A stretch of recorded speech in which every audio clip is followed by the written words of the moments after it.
very warm welcome to Tejasvi Surya and Rizwan Arshad. Rizwan, you have a responsibility on you. Don't let Tejasvi get away with the, narrative here, right? So first of all, I wanted to ask you, you guys have grown up in Bangalore, right? Most of the time here, right? What does Bengaluru mean to you, having grown up here? What are the images and emotions it conjures up? I mean, when I say emotions, don't tell me you are politicians. So emotion is only for the electorate, and that's for profit. So dig deep and tell me what does Bengaluru mean to you?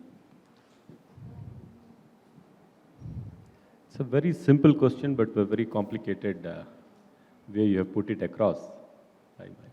First of all, I would like to congratulate Deccan Herald for hosting this, organizing this summit, because it's like a wake-up, calling attention to all the stakeholders. Please wake up for 2040, because Bangalore, the way it transformed from 90s, from a pensioner's paradise to the Silicon City, we were not prepared to handle that. Right. So we would also not be prepared to handle the 2040 if we are not sitting across and put our heads down and plan it properly. So the 90s the Bangalore of 90s was very different, as we all know. It was the Bangalore where, as a small boy, I could just get out of my house and play cricket on the gully or the street I used to live in. That was the Bangalore for me. The Bangalore which was so green. The Bangalore which was known as Garden City, I don't know where are the gardens now. The Lake City, I don't know where are the lakes now. So every person needs, I believe, 7 trees. Now Bangalore has, for every tree there are 7 people. So that is the difference Bangalore has gone into. And in a way, we all are responsible for that. So that Bangalore, where we could just get out without the help of our parents, go across, play on the streets, go to a small eatery, have something, and come back safe. Are we able to do that? Walk on the footpaths and come back safe. That is the Bangalore which I have when I grew up. That is what I would like to recreate with the help of my friend, of course. They are the ruling party. So, are you friends? Yes, of course. Yeah. Oh, excellent. We are good friends. You go a long way. Yeah. That's good to know. Yeah. So that is in a simple way, I would like to say that is the Bangalore which I would like to have again. Thank you. Right. Yasmin, your turn. Yelrigu namaskara. Congratulations to Deccan Herald. I join cause with Rizwan to congratulate you for organizing this summit. The focus is around Bengaluru, and that's something that is worthy of appreciation. So congratulations to you and the Deccan Herald team. Bengaluru to me means and represents my identity, because the city has given me everything. My father came to Bengaluru from Chikmagalur when he came here to study 11th standard. Our family's financial condition was very challenging back then. So as the first young person wanting to become a graduate, my father came to Bangalore. This city gave my family dreams. My father still recollects that when he first went to school, went to Vijaya College, it was after a couple of months that he first got his first pair of sandals and chappals. And this is not just the case with my father. This city has attracted literally lakhs of people to its bosom, made them their own, and given them wings to fly. I was born here. This city gave me education, and the people of this city, in a matter of one generation, has also blessed me with the opportunity to represent the people in parliament as the country's youngest MP from this city. This is Bengaluru to me, because it has given me everything that I am today. Like Rizwan said, I am a out-and-out South Bengaluru boy. So whether I'm in Delhi or whether I'm outside of the country, I still remember the first time I was in parliament, a very senior minister called me, hey, call him the boy from Bengaluru. So that's the identity the city has given me. South Bengaluru people, many of you who are here, you will know most of us are foodies. So a masala dosa at MTR, filter coffee in, say, Brahmins, a walk in Lal Bagh, going and listening to a lecture in evening in Gokhale Institute in the evening, a jog on a Sunday morning in Cubbon Park, Koshis, Ballal. These are all, places where we have grown up. While, he may have his share of memories in the central part of the city, post 11:30 and 12 in the night, if you want to find a place to eat, South Bengaluru runs to VV Puram, the Chaat Street. Shetru Bidi, now it's become Khav Gali because there's a change in demography there. Shetru Jasti idru munche, Ivak ಸ್ವಲ್ಪ Marwadigal Jasti agidare. So this is, ಅವಾಗ ಅದನ್ನ ಶೆಟ್ರು ಬೀದಿ ಅಂತ ಕರೀತಾ ಇದ್ರು, ಇವಾಗ ಅದನ್ನ ಖಾವ್ ಗಲ್ಲಿ ಆಗಿದೆ. So these are all, the memories that are associated with the city. Wonderful. But one thing, I'll just take 10 seconds. One thing that has remained constant is this. This city was the first city which got electricity in India. This city was the first city which got street lights in the country.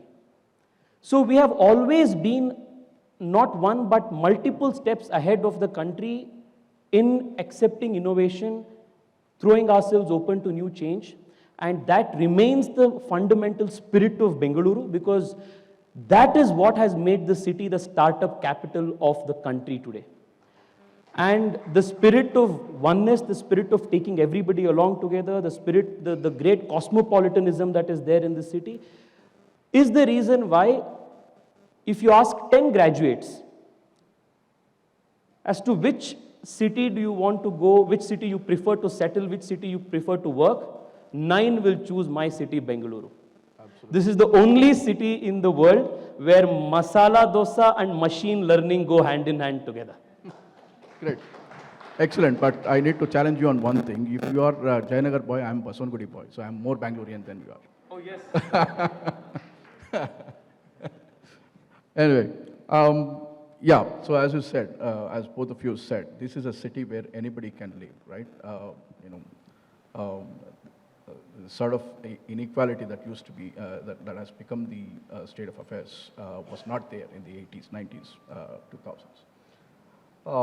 So going ahead, what is your vision of Bengaluru in 2040? Say, 2040 is of course a sort of thing that we have because the event is named that. But going ahead in the future, what is your vision of Bangalore?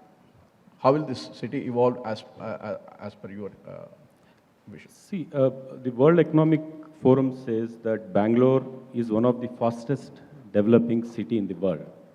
Up to 2035, they predict. And wherever there are economic opportunities, you attract migrants, you attract people, you attract talent. So there will be lakhs and lakhs of people who are coming and going to settle in Bangalore. So what is the pressure on the basic amenities, infrastructure? What is the pressure on, already existing situation itself is not so good. So how do you handle the coming migrants? Are you prepared for that? Is the big challenge. If you get people, you are having a session on water. I would not like to dwell more on that because experts have spoken. Without water, there is no life. How do you provide water?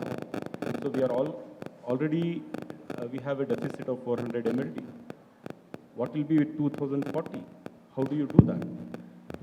Today, we have 6,100 metric ton of solid municipal waste, which is being generated every day.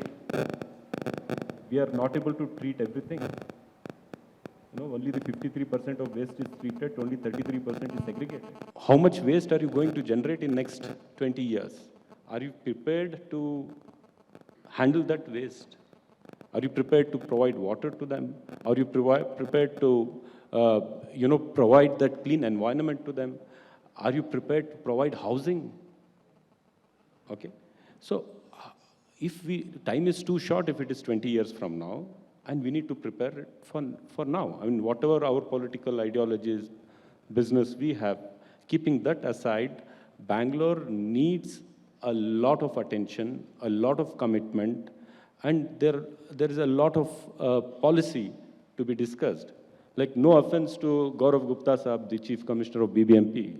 I personally believe that BBMP is a burden on Bangalore than organization which can provide solutions for Bangalore's problem, because it is unscientifically structured. Can you have an unscientifically structured body governing Bangalore city when you are projected to be the world's fastest growing city? Right. So you need to dwell on that, restructure your BBMP. And if your population is going to double in next few years, today itself you have 1 crore plus vehicular population in Bangalore for 1.3 crore people. So what is that vehicular population which are going to add on Bangalore's road? The TomTom traffic index says that we are the worst performing city in terms of traffic congestion. So what have we learned from that? How are we going to do that in the coming days? So we need to have a proper planning authority for even transport, by connecting BMTC, by connecting metro, suburban rail we have been talking about, which has not yet taken wings. So all these things needs to be put at one go. That is in terms of infrastructure. But in terms of how do you treat the fellow human beings in Bangalore city? That compassion. Even today, 30% of Bangalore lives in slums. What are we going to do about them? And Bangalore is a cosmopolitan city. We have we can't claim that there is one particular language which cannot be spoken here. All the Indian languages are being spoken here. If you come to my constituency, Shivajinagar, you'll see full of Tamil, Telugu, Malayalam, Urdu, you name, then Hindi, you name the language that is there in my thing. How do you build synergies among different people from diverse background?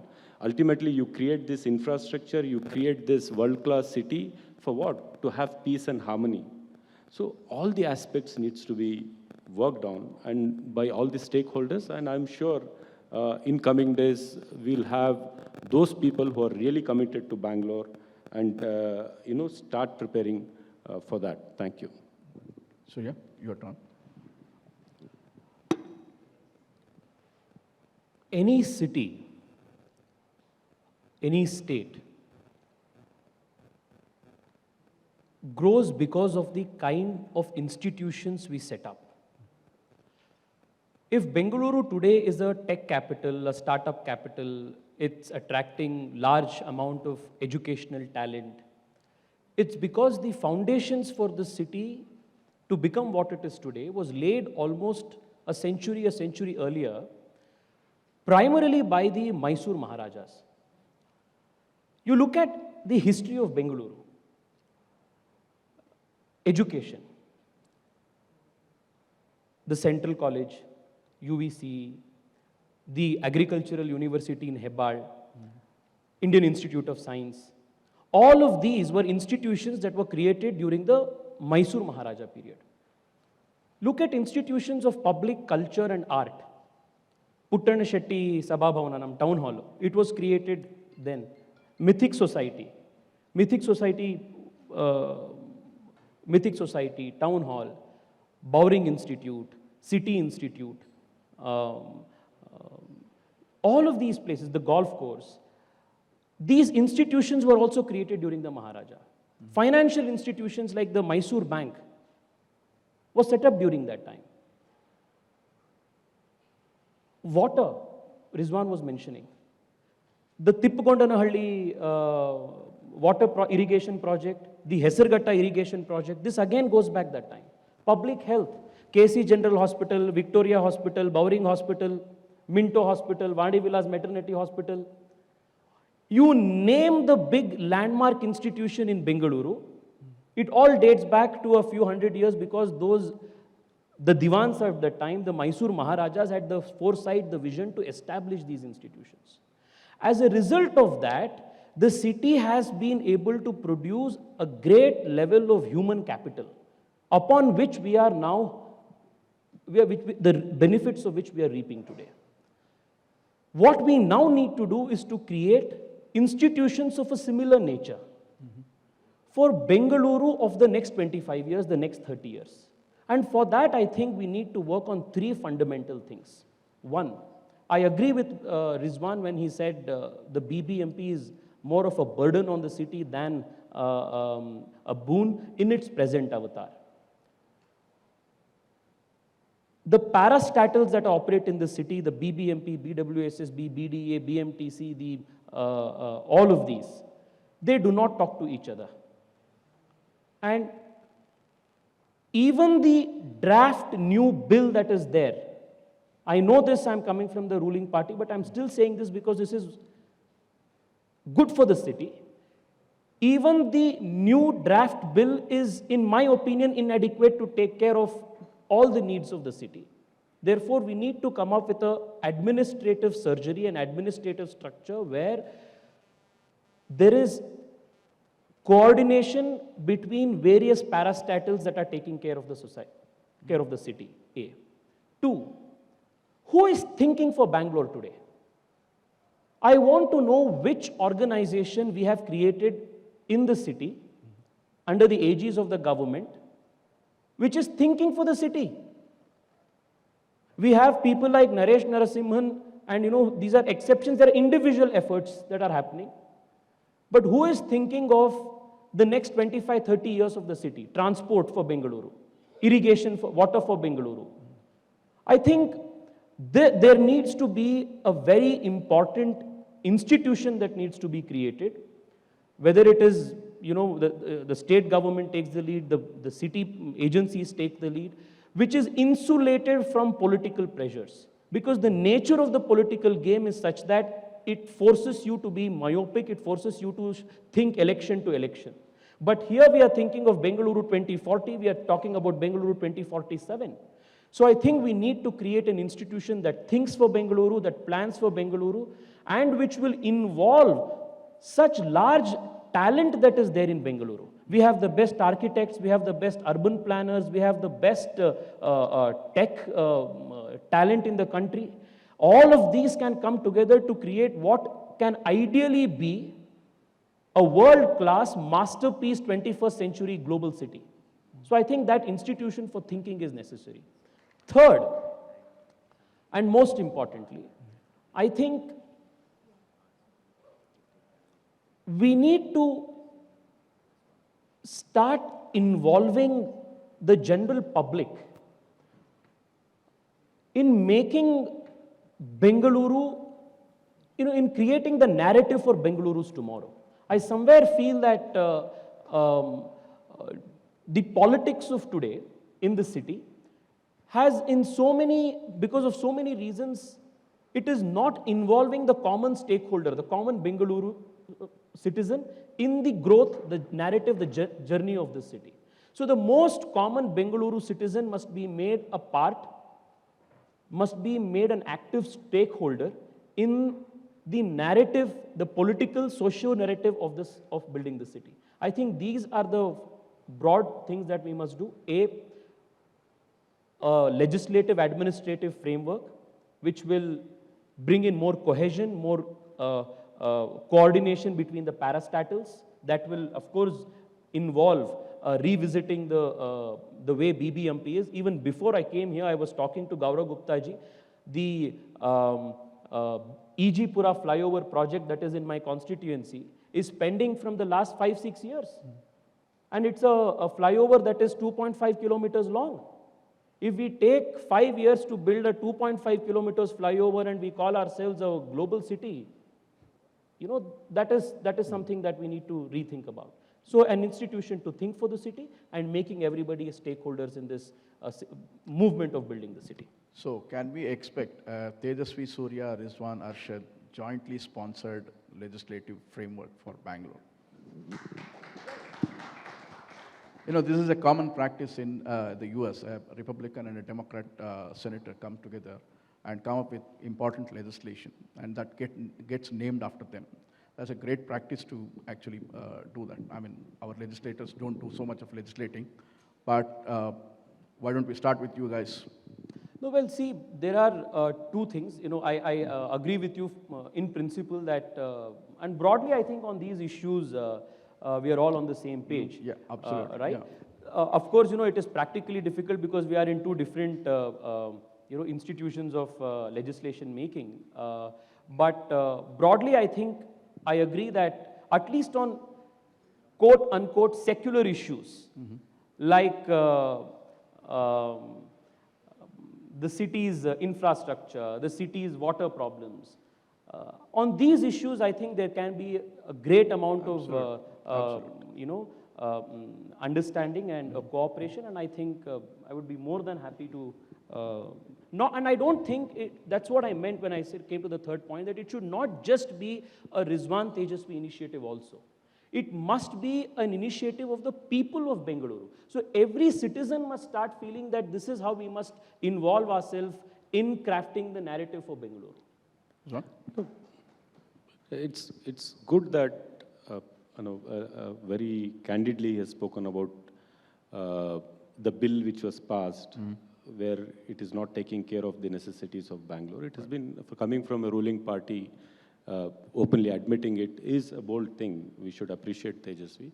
Having said that, I think it should be across parties, right? Everybody I should be able to admit that, you know, whatever you do for a city will always be inadequate. No, that's right. There is a fundamental difference in thinking about it. See, my party believes that this present BBMP structure is going to lead nowhere. So we need to restructure it, maybe into smaller things or bigger, whatever the expert panel recommends.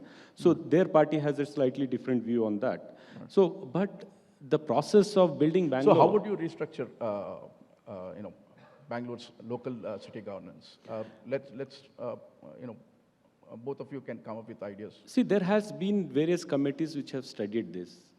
Rajiv Chandrasekhar committee did give a report to the government, then government of Mr. Yedurappa. Mr. B.S. Patil committee gave the report to Siddaramaiah government.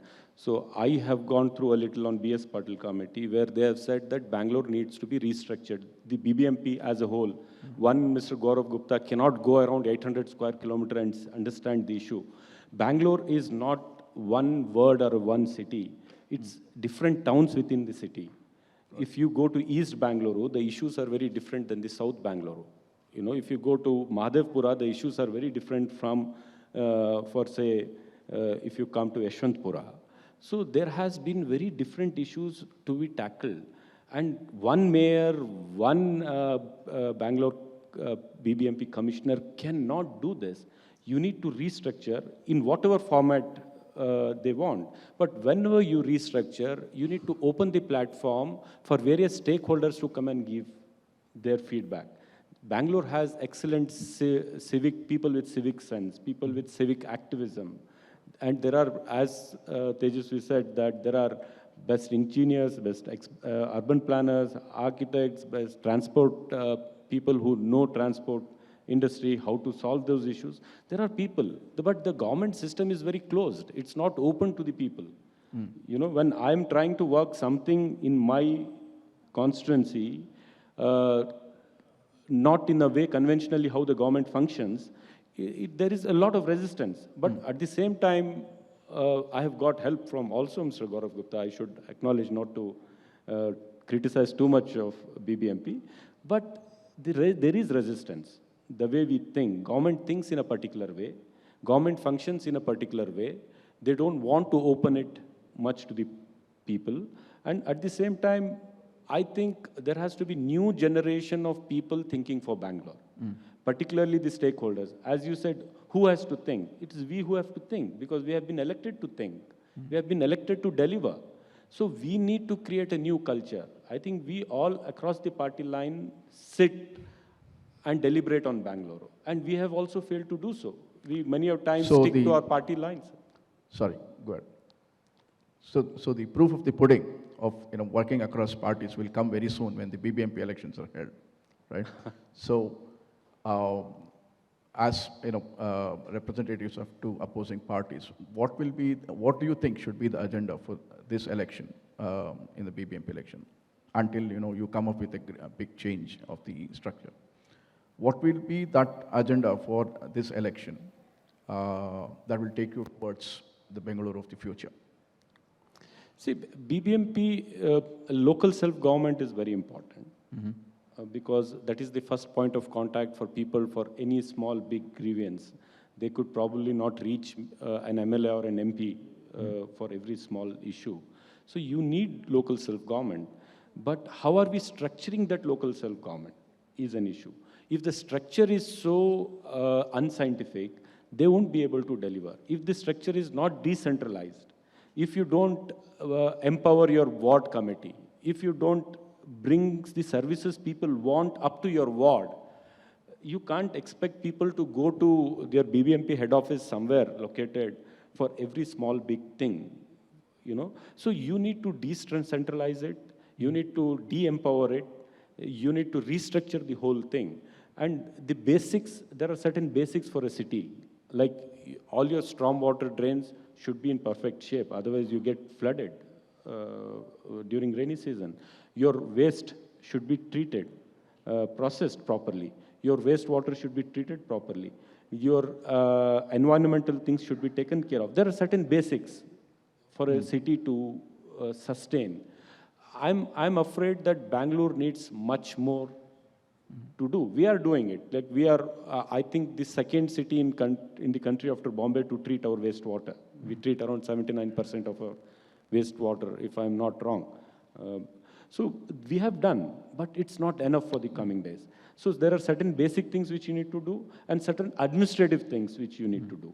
And whatever you do, take the stakeholders along. Take them, bring them in, ask their expertise. Then you take your final decision.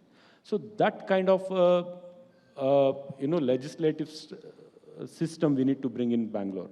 So the present bill which has been sanctioned, which has been passed in the assembly, I am afraid has not gone through the process of consultation with the stakeholders. I am afraid that is creating a much bigger BBMP than which already is. And that might not be so helpful for Bangalore city. Right. So there has to be some out of political, out of all the other things and sit across, and a serious structure needs to be set up for Bangalore. I'm very hopeful. I'm not that pessimistic, this thing. Because see, what is happening in Bangalore? We have so much of drug abuse. Why do you have drug abuse? Because youngsters, they don't have anything to channelize their energy. All the privileged people go to some club. What do the underprivileged do? We don't have playgrounds. My constituency has no playgrounds. Where do they go to play? The parks are so shabbily maintained and small. I mean, the parks are parks, they can't play there. So do we have health centers? BBMP should think about setting up health centers, fitness centers, mental and physical both. And if you don't channelize the energy of these youngsters, obviously they'll get into drug abuse. So we think BBMP means the drains, the footpath, the road. But it is also our responsibility to bring in fitness centers, to channelize the energy of our youngsters, to keep them away from, because I think the coming days, the biggest challenge for the society would be drug abuse. So, yeah, every third, fourth child into something, if you come inside and deeply and see. So I don't want to get into it, those, again, police and what is the system, how it works, leaving that apart. How do we create a system where youngsters don't fall to it, to channelize their energy. That is also our responsibility. So there are so many things to be thought over for Bangalore, so many things which has to be implemented. Thank you. Tejasvi, do you have any sort of ideas for what kind of a structure would work for Bangalore? Well, I wouldn't want to get into the specifics because this is not the place for it, but I can only say that the one political solution that at least I have been an outspoken advocate of is political decentralization of power in BBMP and a more powerful, at the same time, a more accountable mayor. This is the only city which has a mayor whose term is 12 months. And he has a 198 wards, this thing. And sorry to say, you know, we have the commissioner in the audience, but I certainly would prefer more powers to be vested with an elected and democratically accountable mayor than an unaccountable commissioner who is not accountable to the public. And so I think the first point to start this restructuring would be to empower the mayor of Bengaluru and give him a term where somebody can deliver. Right now what is happening is you have 12 months. The first 6 months goes in celebrating the victory of being appointed the mayor, and the next 6 months goes in preparing for retirement. Right? So he doesn't even get time to visit all the 198 wards. And we have seen the last 5 years, 6 years, the kind of mayors we have had, what they have been able to do. So I think the one point where I would say there needs to be a restructuring is at the political level by creating the office of a mayor who is more accountable to the people and who also is vested with authority to deliver on certain mandates that people expect. So I think that is very important. Would something, I mean, we have been hearing about an empowered mayor for very long, from the Congress time to the BJP time. It doesn't happen. I hope, you know, it will happen at some point of time. And we can also give the status of, the Bengaluru mayor, the status that a mayor of New York or London gets. No, right? see, sort the of, status problem is itself why is the reason why it is not even happening. The status in the Because, sense that you give them the authority to... The reason why it is such a hot political potato is because the mayor of Bengaluru will be such a powerful political entity. Is why no political party is wanting to create, an office which can be like a super powerful political office. So, but anyway, what is good for the city has to also be thought of, and that's my personal thing. And I have also, I can tell you this, within my party, there are a lot of senior political leaders who are sympathetic to this idea of creating a more politically powerful, a more democratically accountable mayor for the city. So given that that might not happen very soon, I have a question from Mr. Rudra Shankar Roy. And he's aiming at you. How are you planning to have a sustainable Bengaluru from the current silo working Bengaluru? Given that you won't have an all-powerful mayor and an accountable BBMP. No, I think can you work within this system and so make right it, now coordinate? Right now the BBMP draft bill that has the legislation that has now been passed to a great extent tries to bring coordination between the parastatals. I think it is a step in the right direction, and there is going to be, thanks to this move, more coordination and much better cohesion and between these parastatals in the city. Well, the need for making it better, the refinement is always, an ongoing process. Perfection is never a destination you can achieve. No, we just don't but we can talk to each other and... Correct. No, so this bill to a great extent... dig up the road after... Yeah. To a great extent, this bill is in line with the 2017 National Urban Policy that Prime Minister has ushered in. And I think in that regard, this is a right step in the direction, step in the right direction. So, funny thing, Rizwan,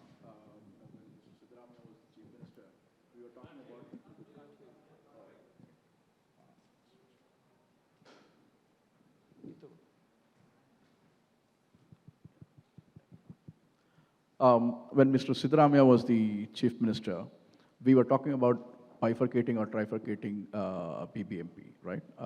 And I think the BJP opposed it, is that right?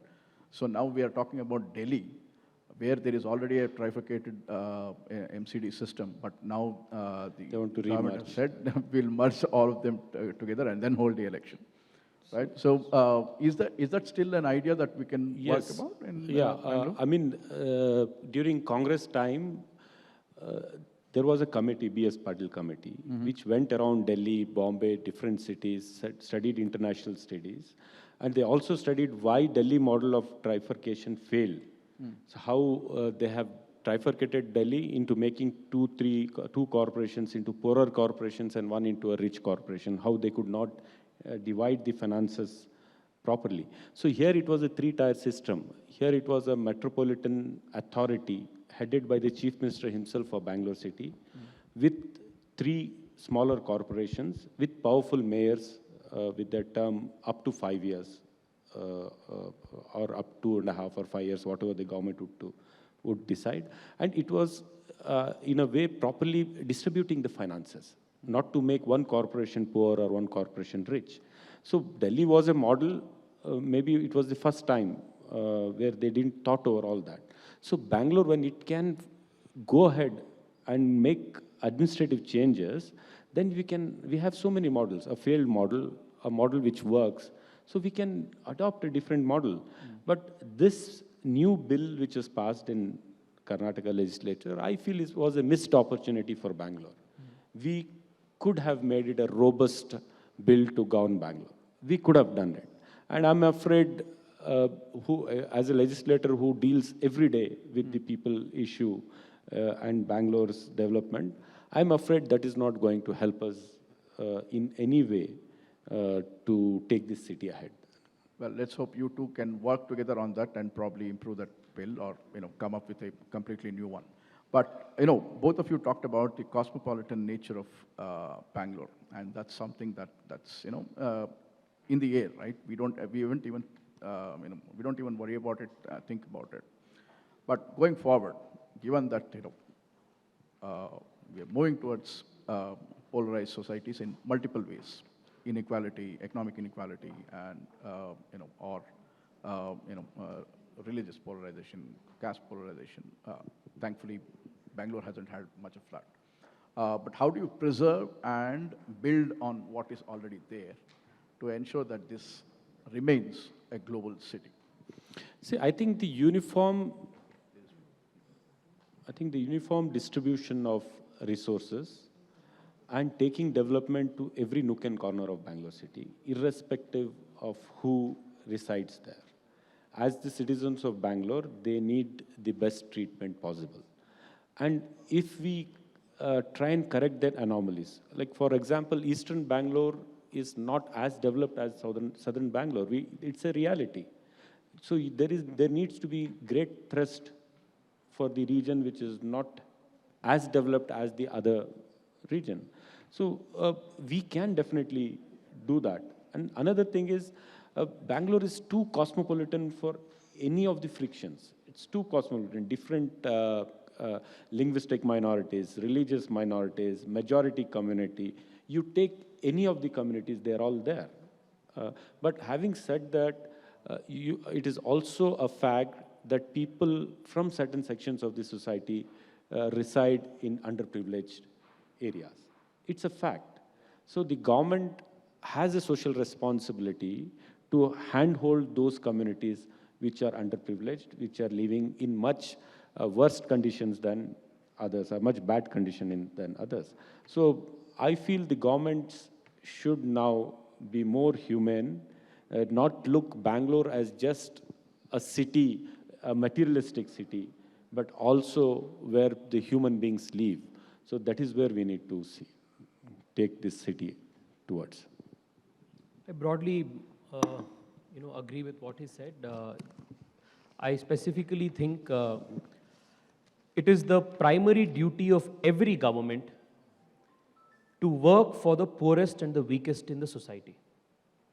And whether it's at the city level or whether it's at the national level, the primary duty of any government is to support, empower, and strengthen the weakest sections. In that regard, I think maybe an idea is to create, say, a social audit of how we are spending the BBMP resources. Where are we spending it? What can be done to support the most weak sections in the city? And I think public health and public education are two important areas of empowerment which makes tremendous, and public housing. In a city, I think these three are primary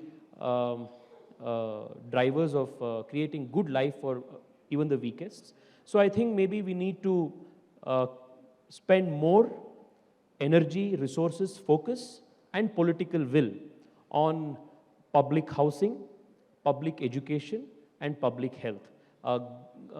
Very welcome step that the BBMP and the state government under the leadership of the Chief Minister has thought of is to empower and restructure and strengthen the infrastructure at all the PHCs across BBMP. The funding is again being made available by Prime Minister Modi, and the scheme will have tremendous benefit in strengthening the first instance public health delivery system in Bengaluru. BBMP schools earlier were also doing good, but right now, for various reasons, both the government schools here in the city as well as the corporation schools in the city do not have many takers. Parents themselves are preferring sending their children to private schools. So I think public education and public health is two things. Prime Minister's Awas Yojana is again a big scheme which is very ambitious, trying to ensure public housing. Because we should not end up like a city like Hong Kong, where, you know, there is so much difficulty for people to get access to housing. So we must take care, I think, of these three things, which will greatly take care of the socio-economic inequality: public housing, public education, public health. Insofar as the cultural and social vibrancy and maintaining the cosmopolitan spirit of the city is concerned, I think it is in the nature of the Kannada people to be all accepting, be warm. I think we are the coolest people in the country. So I think, you know, that's the part of our DNA. So I think that's why this city has so much of ability to attract so much talent from all around the world, across the country. And I think that is fundamental to our DNA. And I think unless there is a very grave change in the demography of this city, this cosmopolitan, all-accepting DNA of the city will remain intact. Fantastic. We are the coolest people in the country. That's a great way to end the conversation for today, but I think this is a conversation that should go ahead between the two of you, between your parties, as well as, you know, with us.